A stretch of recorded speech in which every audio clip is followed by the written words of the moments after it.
Welcome once again, ladies and gentlemen, to a brand new edition of The Save Point. I am your host, Joker. And I am your co-host, Shepard. It has been a crazy, crazy year. It has been crazy. But I, for one, and I'm pretty sure I speak for the general consensus of the viewers out there, that I am totally just so delighted that 2020 is out of the way. It was a hectic year, but it's great to see you again, Shepard. Thank you once again for joining me. And what are we going to be discussing today, my friend?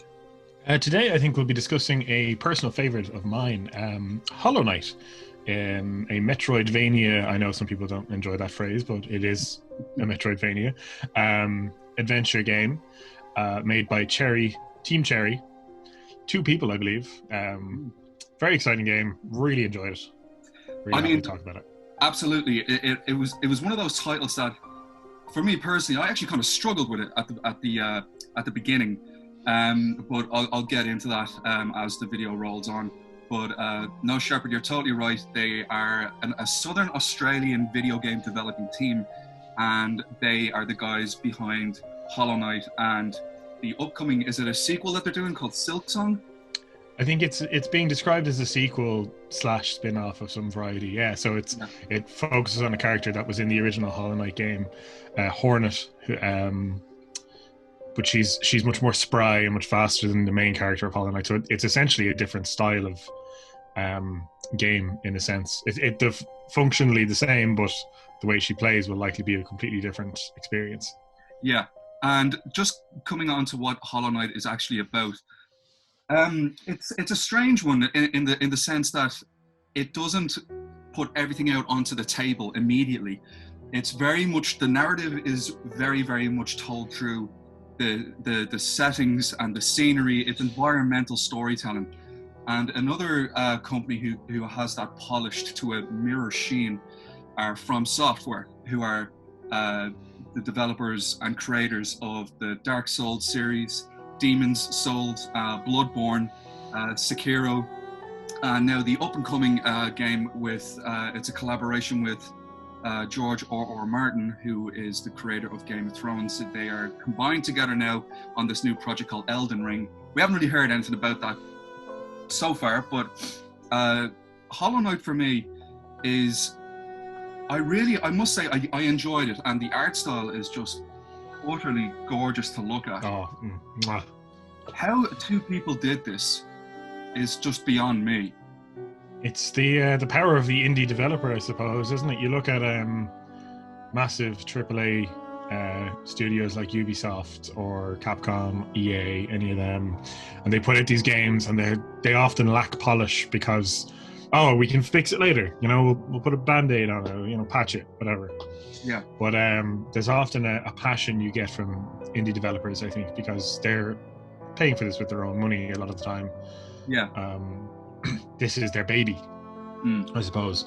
So something like Hollow Knight was clearly it was a passion project to incredibly talented and devoted developers, and the end product speaks for itself. It's there's another YouTuber I watch called Joseph Anderson. He did I think it was an hour and a half, maybe 3-hour video on Hollow Knight, and he said, how do you review something like this in terms of its value? Because in terms of value, it's a 10 out of 10. Like the amount of content for the immensely small price tag. It's also a testament to the video games are an art form argument, because every frame of that game is a painting. Every frame of that game you could put up on a wall and consider it art, and that's not even including the music, the characters, story, so many different things on their own make for a compelling experience. And then you put them all together and it's like, what even is this? How did 2 people make this? Doesn't it kind of go back to like that, like going on what you said about the indie developers, and it once again kind of raises the dialogue of, are indie developers the true artists in comparison to a bigger AAA team? It is a debatable dialogue. But what Hollow Knight kind of brought to the table for me, first of all, it was almost going back to that childhood, growing up with the SNES, and not being so, I need to understand what's going on. it's perfectly okay to sit back and play Mario World once in a while, or Super Mario Brothers, and enjoy what you're seeing visually. Let the story speak through the colors you're seeing. And going on what Hollow Knight really brings to the table as well, you can certainly see that the company Team Cherry were heavily inspired by the environmental storytelling that, again, a company like From Software have polished to a mere sheen. When you get to this world, you start off as this unnamed protagonist. And might I add, this whole game is based around insects, which is something that's never been done before. Maybe A Bug's Life. So this is like Dark Souls meets A Bug's Life. See how well that works out. Oh God, Pixar doing Dark Souls, imagine. But essentially, I'd watch it. I'd watch that on a Saturday morning. You're not really told who your main character is in the beginning straight away. You know, there's no customization, there's no nothing. You're literally dropped into this world, and let's just say we'll call the protagonist Ghost, rather than just going back to, you know, the protagonist, the main character. We'll call the character you play as Ghost. So Ghost ends up going to this very broken, very quietly welcoming but somewhat eerie town, and he's going there for a reason. It's almost like he's being pulled towards this place that he needs to be at, and he's welcomed by this elder bug, and the elder bug is like the not even a mayor. It kind of seems like he's the oldest soul there, but he seems very forlorn and tired almost. It's as if his whole hometown has just like fallen beneath him, or has just crumbled around him, and it's like he's saying goodbye while welcoming us. Which, now, it goes back to what, again, I'll probably will be referencing From Souls a little bit in this video. I haven't played any of the Castlevania games or Metroid, so I can't really use that as my comparison. But in this place, it kind of reminds me of like the Firelink Shrine in the Souls games, or the Nexus in Demon Souls. Yeah. Or it's your hub area essentially. Yeah. As you meet NPCs throughout the world, characters, you know, they wind up going back to that hub area, and you can interact with them in new ways. Again, very similar to, as you said, Dark Souls, any of the Souls games. Actually, it's funny you mention Castlevania and Metroid, because obviously, as I said earlier, it's a Metroidvania experience. Hollow Knight actually made me go back and retroactively play Super Metroid. I have the SNES Mini plugged into my TV over there, and I was like, oh man, Super Metroid's on this, I'll give it a go, because I'm also a big fan of the Metroid Prime series, but I never played any of those classic Metroid games, and I was like, oh man, this is deadly. And then I went and played Castlevania Symphony of the Night, considered by many to be the best in the series, and it holds up remarkably well.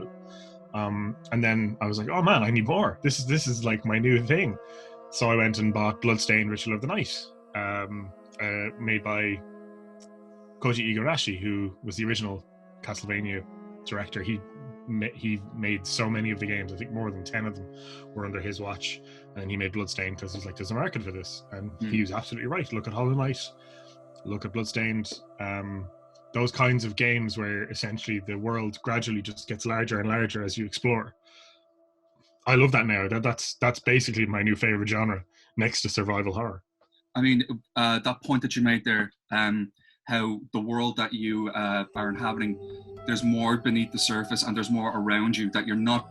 It's not like an open world game where, like, say in Grand Theft Auto or any of the Assassin's Creed games, like, it's not like you can go out and just go off the beaten track and go off on your own accord.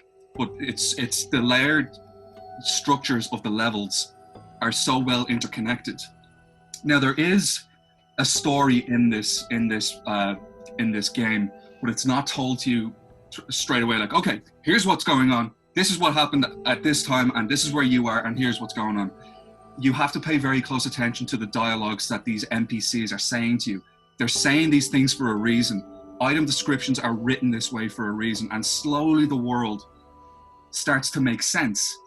And if you look at what's going on in the background, be it from a visual art style, or if you listen to some parts of the music, and I must say, the music in this game brought me straight back into why I became a musician in the first place. Why I became so obsessed with structuring my own music was from growing up with the Final Fantasy franchises. And I had mentioned that in my 2 previous videos, the secrets you didn't know in Final Fantasy X, and then the lore video with Anima and Seymour.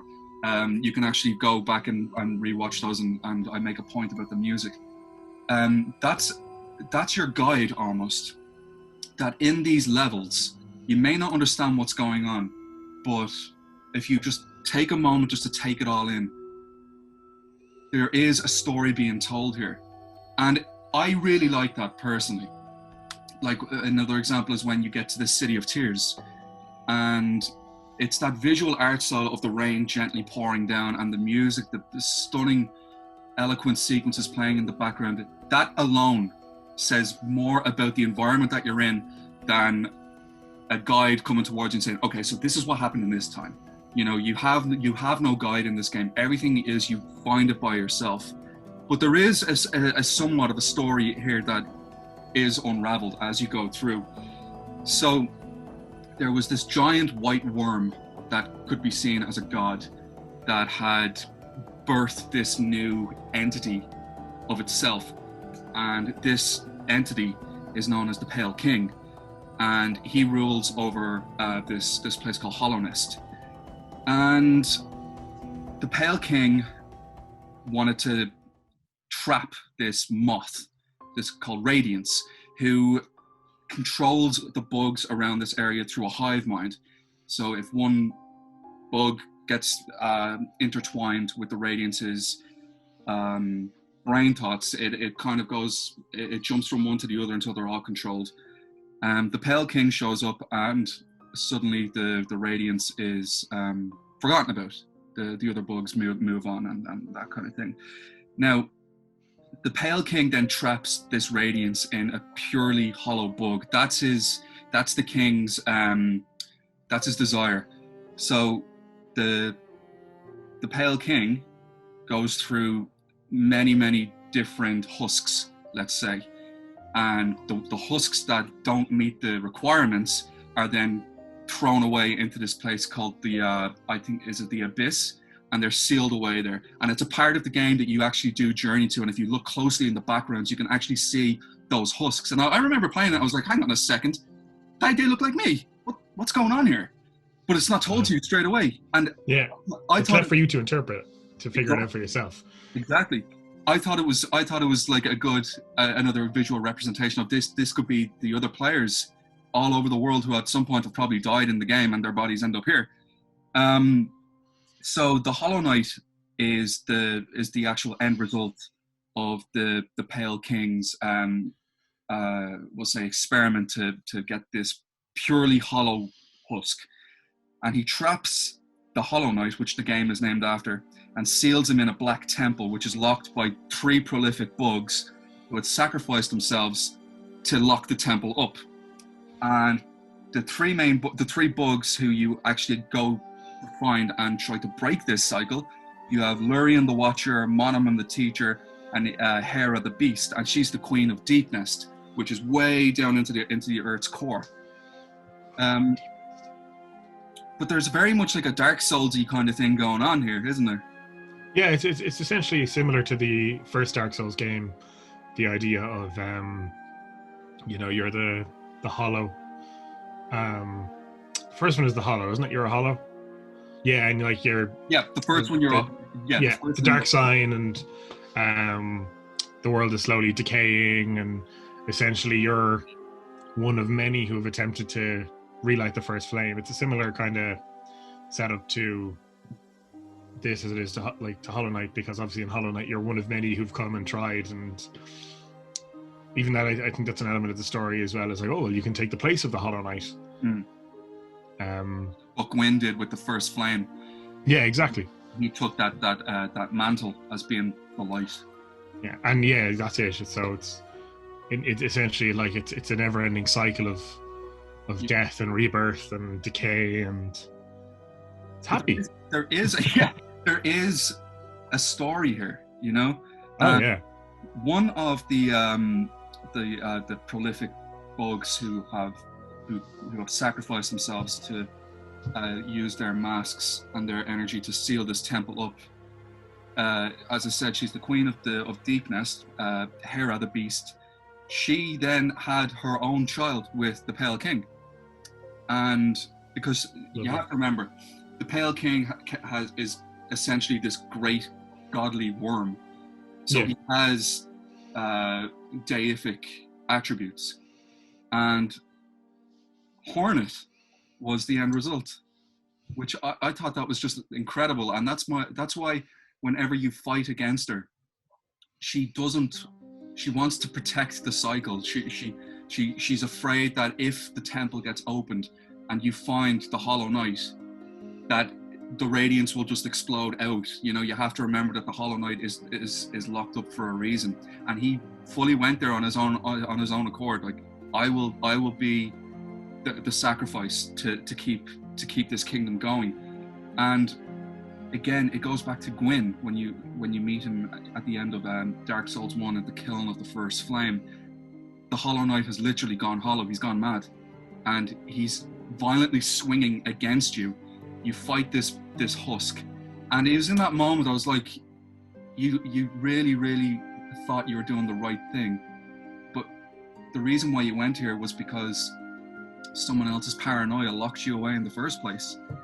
So you can see the influences pretty much everywhere in the universe itself. Sure. They also pulled a Shadow of the Colossus on us, you know? Yeah. It's like, oh man, I'm definitely the hero here. I'm totally not doing something I shouldn't be doing. Exactly. Surprise. Yeah, surprise. So going back to what when you meet some of these NPCs, they're all on their own journey. They're all there for a reason. They're all pulled towards this world for a reason. And one of them that you meet, he's like the friendly NPC who has there's a deeper reason why he's there, and that would be Quirrell. And he is actually one of the students from the 3 prolific bugs that I had just mentioned there. His teacher literally was Monoman the teacher, and the mask that he has on the top of his head was actually the mask of his teacher. But you meet this NPC, and he speaks to you with this gentle kindness, this resolve, he's looking after you. It doesn't really come across that like he knows your true form or identity. It does turn out that the character that you're playing as, Ghost, was one of these husks that was unfortunately not worthy enough to be locked away in this temple, and that's the reason why you're pulled back. But Quirrell says, one of the quotes he says is, I'm sure they wouldn't mind a fellow explorer to relieve them of their tools. It is a kindness, really. The dead shouldn't be burdened with such things. And it's like, in that little bit of text, there's such a deep message going on here, and it's, when you read between the lines, you really kind of are being led to believe that the world that you're in, no matter what you want to do, you cannot change what's going on. And something that kind of really drives that home is my personal favorite area of the game itself. Well, there's 2 really. The first is that hub world. It's Dirtmount, I believe it's called. Dirtmouth, yeah. Yeah, and then the other one is this nexus hub between. This is how I interpret it anyway. It's this nexus hub where you meet the shaman, and she gives you this needle. One of the weapons called the Dream Needle, where I think it's if you press there's a triangle. Yeah. You can use it on NPCs and hear their thoughts, and you kind of learn a little bit more about them. And some of them may not be who you think they are. Some of them might have their own darker agendas. Yep. But there's this place that you can traverse to, and it's called the Sacred Grounds. And it's this, oh my god, anytime I go there, there's a beautiful, gentle, sweeping, melancholic tone, this piano piece that rolls through. And even though it's a place where these great soldiers and warriors and tribes people have been buried, it should be like a forlorn place to be. You're in this it's almost like a mass grave. But it's how welcoming the tone is that you just want to I just want to stay there, and you can actually go and visit some of the graves of these great warriors and use the needle on the grave.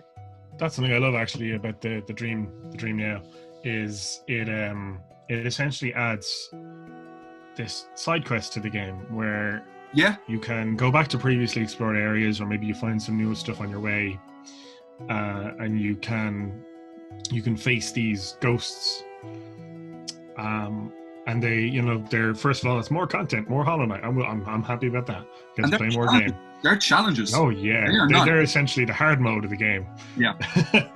But then when you defeat them, you get a little bit more lore, a little bit more like fleshing out the world, which is great. A bit more sprinkling of lore that you may have not even found out, and it's like, oh, okay, so that's what was going on at this time. That was the agenda. And as you said as well, the fact that you can look into people's minds and hear their thoughts. And I believe even there's a character, I think maybe the person who gives you the dream nail, where you use it on them and they're like, are you really going to waste your time using it on me? Yeah. It's like, oh, they know. Yeah. Oh, God. It's the quote that they say or something. It's like, you really shouldn't dive into other people's thoughts. You might lose yours or something like that. Yeah, that's it. It's essentially like, I want to, but should I? Yeah. And then you do, and then a lot of, like, for example, in the City of Tears, there's that woman who. I love the City of Tears. It's beautiful. Oh God. There's that woman you meet who hasn't quite, for want of a better term, she hasn't gone hollow yet, like the rest of the inhabitants. She's laughing at them.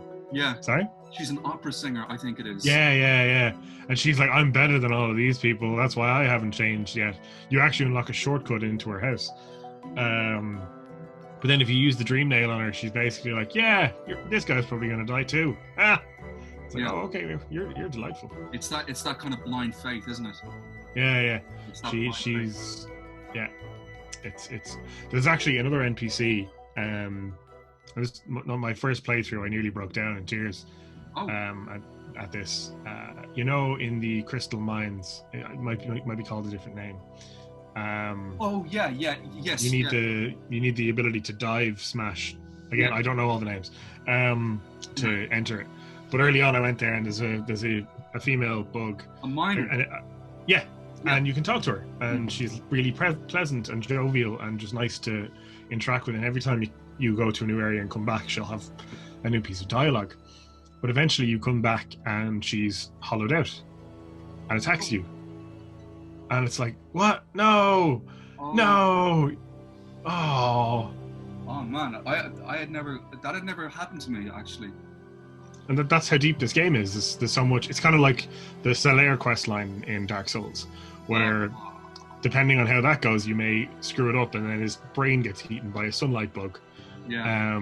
It's the same kind of thing where you get to know this character and you care about them, and then you come back and no, they're gone. They're there, but they're not them anymore. Yeah, and it once again goes back to that narrative-driven story where even though you may go back and forth and converse with them, you might not get like this long essay of dialogue. You could go to them and they could say, oh, it's great to see you again. Look after yourself out there. You go back and they say the same thing. Then later on you go back and they could say something like, I know I've seen you before, but I can't remember. And it's like, oh no. It's like you don't want these characters to meet an end that they don't deserve. But that's what's happening in the whole game. It's the story, like in the moment, showing off what's happening. It's the decay of this world. Even with this same bug, every time you visit her, she's singing. Yeah. Until the last time, and you realize there's no singing. She's off screen every time you enter that area. So you go in, you're like, it's nice, this nice, familiar, safe place. And then it's like, wait, where's that singing gone? Yeah. that was so immediately, like, it's incredibly subtle, but if you're paying attention, it's like, oh, something's a bit wrong here. This isn't normal. And then you see her, the shift in the tone. Yeah, and even like right away, because she's facing away from you as you walk into the area, you don't know right away that she's hostile. So you would naturally approach her to speak to her again, and she just turns and attacks you, and it's like, God damn. Yeah, no, now you have to play the game again. God damn, a spear to the chest would hurt less than hearing that. Yeah. God damn. Now, going back on how the game is actually designed, it's vast and it's huge. And how you get around from, say, Dirtmouth to Queen Station or whatever, you literally have to summon this beetle called the Last Stag. And he's great. I love that guy. And he's been dormant, waiting in these tunnels just to hear that bell. And the first thing he says to you when you ring that bell and he arrives is, "Greetings, little one. It's been an age since I heard the ringing of the station bell. Oh, it's echoed all the way down the stairwell and it's called me to you." And you then have that connection that, okay, I know if I need to get from here to here, I don't have to go through X amount of hostile characters or hostile enemies, you know. And as you unlock more of these travel points, these tramways, he opens up a lot more to you, and it turns out he's the last of his kind. And it's how he says it is, there was, I think, I can't remember the exact wording, but it was something along the lines of, when the kingdom first started, there were so many of my brothers and sisters, and now I'm the only one left. And you can see, not see, for use of a better word, you can see it, but you can hear it in the way that the dialogue is delivered. Now, it's important to make the point that the NPCs that you meet aren't speaking in a real language. They're kind of almost like just making noises at you. So, for example, one of the bugs who is quite vital to the game actually is the cartographer, whose name is Cornifer, who will sell you these maps. And whenever you're in an area that he is and you don't see him first, you can hear him humming,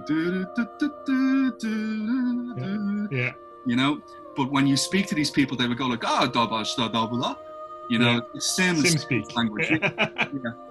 But interestingly enough, except for the one time you find him and he's cowering away somewhere, you can't hear him singing. I think that was in Deep Nest. Yes. He's kind of like, I don't like it here. This is scary. Can you not singing? I hate that. I think I told you this as well. Is the thing about Deep Nest is there's more than one way to get into it. There's the right way, and then there's the way that I did it. So if you're playing the game a certain way, you unlock, you know, like the lantern, and you progress a certain way through Hollow Nest. And I think you kind of approach Deep Nest from the east or the right hand side of the map, and it's on the left. The way I did it was I accidentally wound up falling into it from the top. So you don't have the ability to wall jump or double jump. You don't have the lantern if you know, because Geo is hard to come by at that early stage of the game. Yeah. So I found it and foolishly rested at the bench, which are the bonfires of this game. I rested there being like, oh man, better save now before something goes wrong. It's like, well, that was a mistake. Now I'm trapped here and have to find the long way out with a weak weapon, less health, no lantern, no double jump, no wall jump. Just soft lock the game for yourself, man. Yeah, like, and the great thing about it is it's completely doable. Yeah. Some people prefer it because it's essentially it turns into like a horror section. It's already a scary enough area because it is darker. There's a lot more scuttling in the background and everything like that. But you're completely lost. Cornifer is on the opposite end of Deep Nest because he's at the entrance. Yeah. So you don't even have a map. You know, you're like, oh, I have to kind of figure. Yeah, essentially you have to explore and figure your own way out around the place, and it was an experience. I'm never doing it again, but I'm glad it happened at the time. It's like in a Firelink Shrine in Dark Souls 1 where the game isn't telling you where to go, but if you go down towards Nico's Tavern, it's like... And you know what? I remember that happened to me when I first played Dark Souls. I think it was actually in your house years and years back.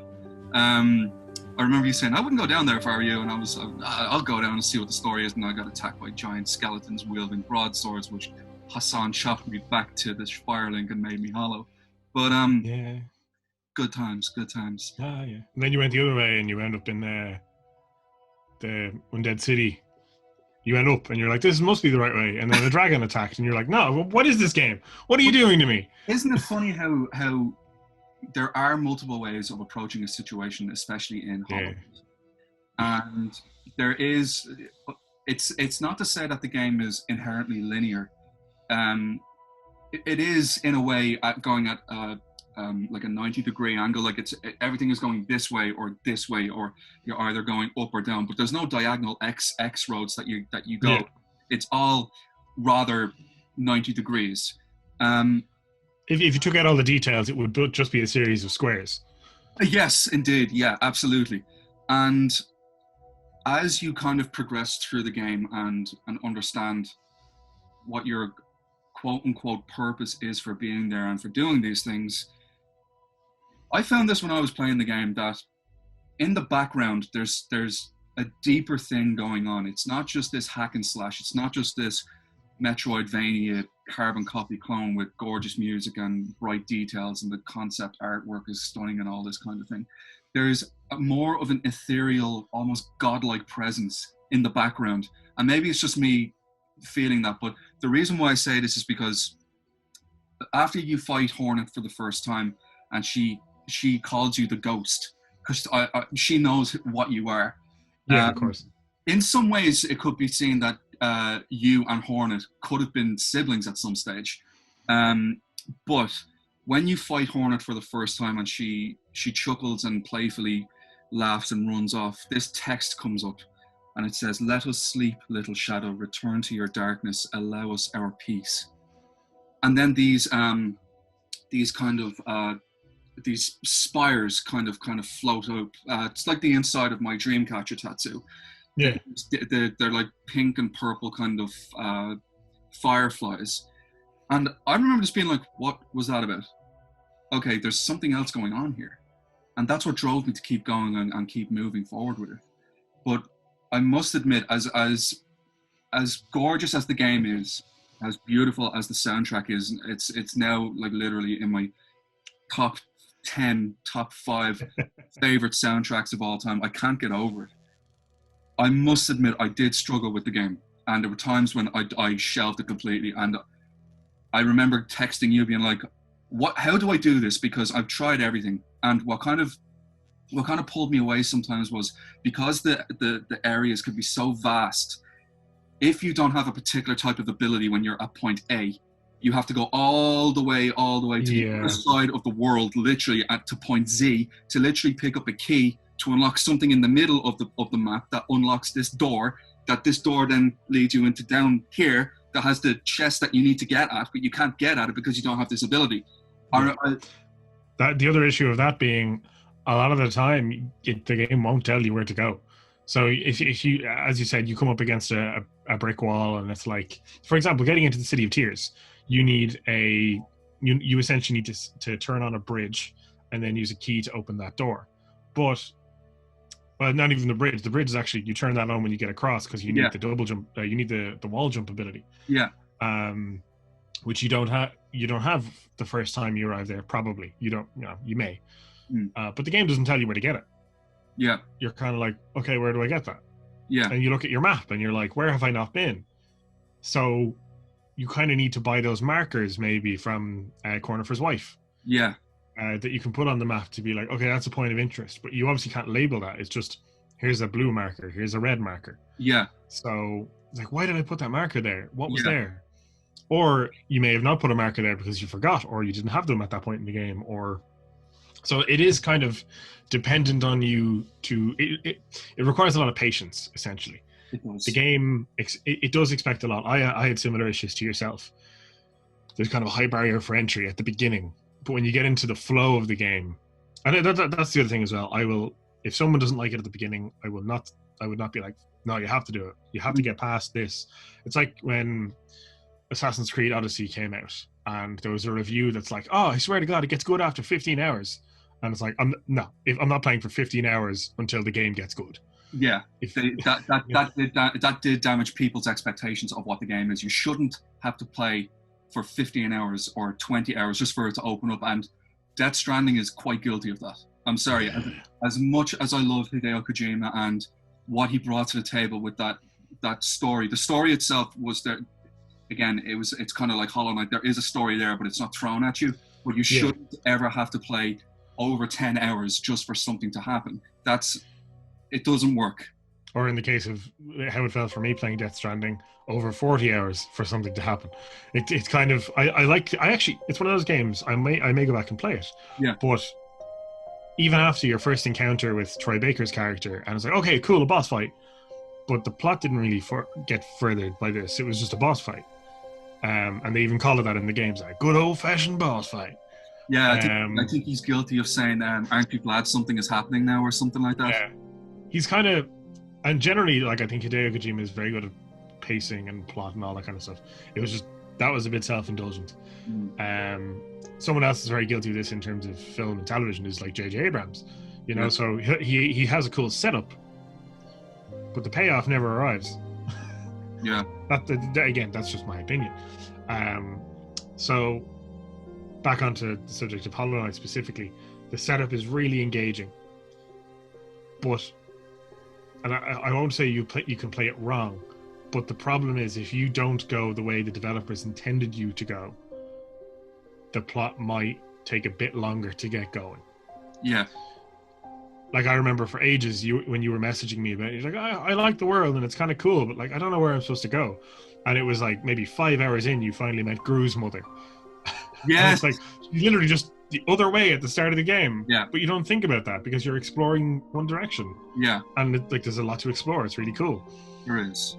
But there's no real signposts or guides or anything like that. No. Even when you unlock the Stagways, which are, a cool in-lore fast travel system, they only take you so far, and you have to discover them in the first place. Yeah. So it's a place you already know when you get them.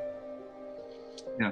Yeah. Now, when the point that you made there about once you get, it could be the better equipment, it could be that you understand the lay of the land. There was one, I'll never forget this. It was one of the things that you said to me when I was saying, look, I honestly do not know what I'm doing here.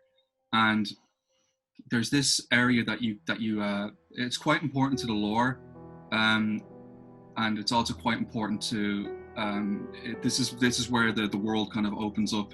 It's when you get to the Mantis village, and the last boss fight there are the Mantis Lords. There's 3 of them, and I remember playing it, and I was using the Hadouken thing that you can do, and I kept just getting my ass handed to me. And I remember I was like, okay, there's definitely a pattern here, and I'm not following it. And that was the game telling me, pay attention to what is going on. And I remember texting you saying I'm at the Mantis boss fight, and I'm on my 7th attempt. And this is one of the things you said is, but when you get used to the pattern, it becomes a beautiful dance. Yeah. And that it just, the light bulb went off, and it's like, okay, no, you're right.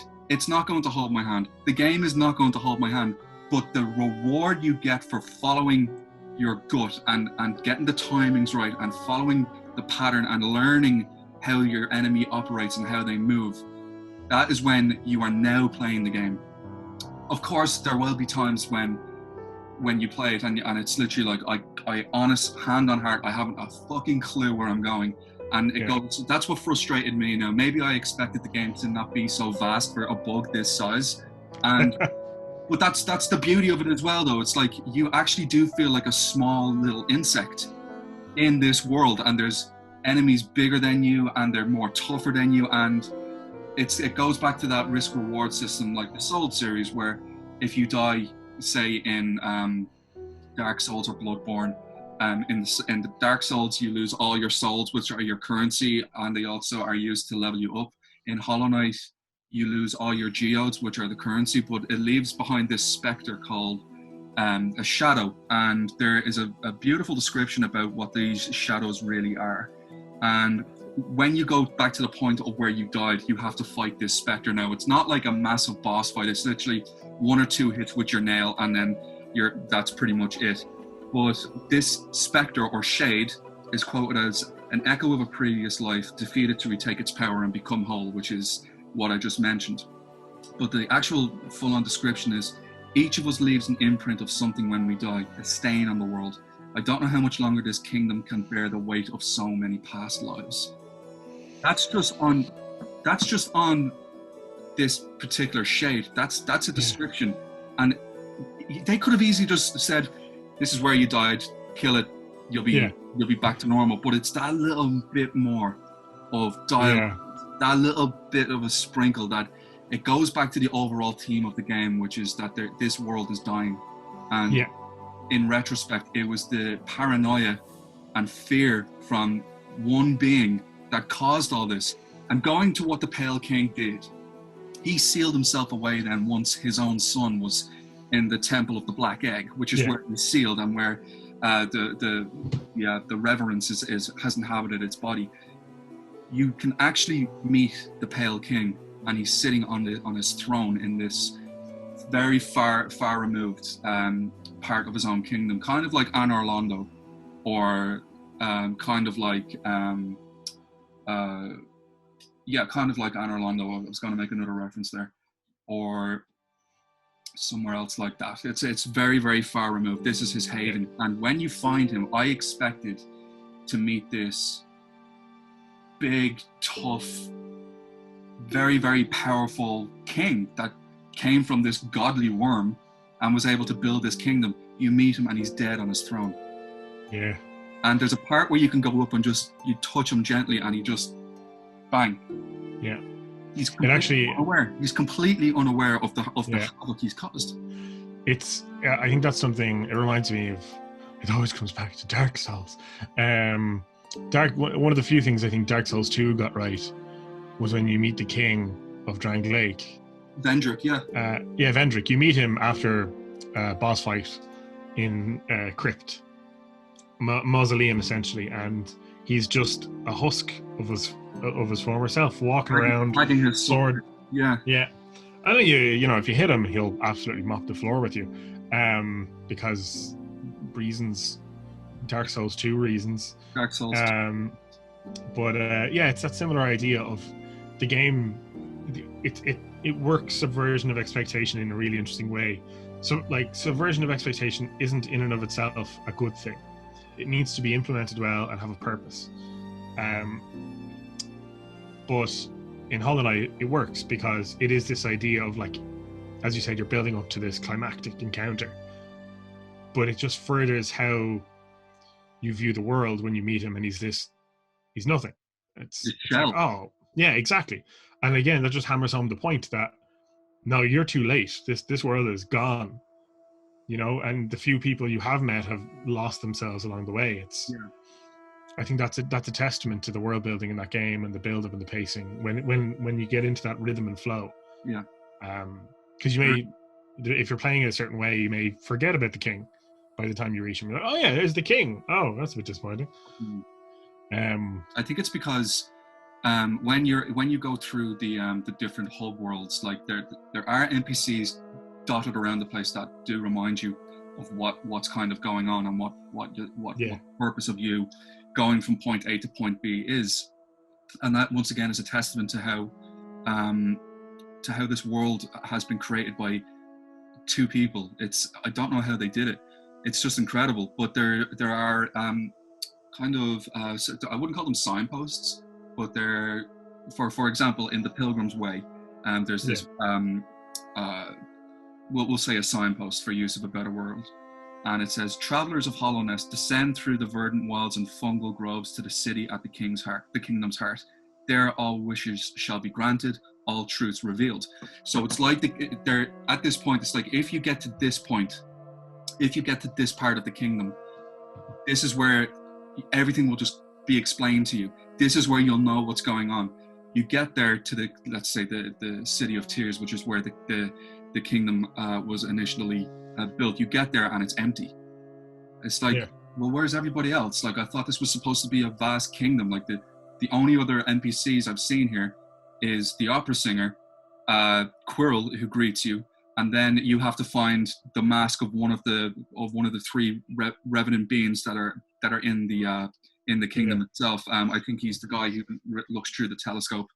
But Can I just sidetrack this for 1 second, just on while we're on the subject of the City of Tears in Quirrell? So obviously it's called the City of Tears because it's always raining. Yeah. And it gives it this kind of melancholic vibe as you explore, which is beautiful. But that's obviously part of Quirrell's quest, is to find out, well, why is it always raining here? Where is this rain coming from? The sky is made of stone because it's underground. Yeah. And I love that that's like, it's just a great little payoff to his quest when you find out the source of the rain.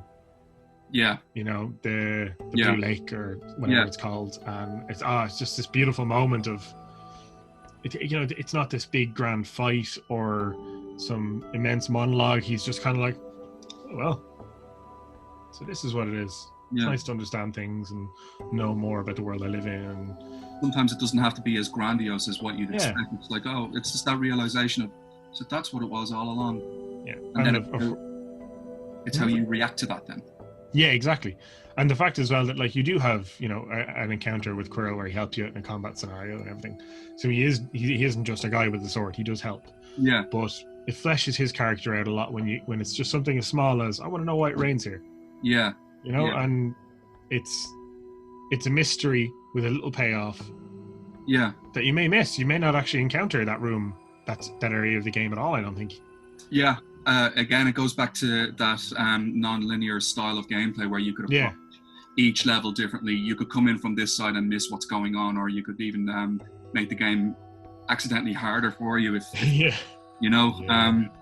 but there's so much replay value in terms of different approaches you can make. There's different endings you can get. There's the true ending where you actually fight the Reverence Moth in the dream scenario of the Hollow Knights. When you do meet him, you can either just defeat him then and there with your standard 1-2 buckle my shoe, or you could use the dream needle on him and go into his thoughts and get the true ending from there. I mean, there is so much to talk about when it comes to this, but I think we've both described what we really like about the game, and we've delved into what we don't like about the game. So just to kind of there's so much we could talk about, but that video will go on for years, and maybe we'll even touch back on this in a part 2 if maybe when Silksong comes out. Exactly. That's something very, very much to look forward to as well. So we usually do this kind of back and forth coming towards the end of our videos, where we already know that Silksong is coming out, but we haven't heard anything from it, it's kind of still hush hush at the moment. But let's just say you are in this indie group, Team Cherry. If you were to make either a direct sequel to Hollow Knight or maybe something completely different, what would you do first of all, and what characters would you use? And would it be quite similar in terms of gameplay to what came beforehand, or how would you change it up a little bit, and would you even keep some of that ethereal narrative? Good question. So I suppose the obvious thing to do would be to make a Hollow Knight Battle Royale first-person shooter. It's the natural progression. It's the only place they could go from here. With microtransactions. Oh man, all the microtransactions. It's free to play, but it's not really free to play.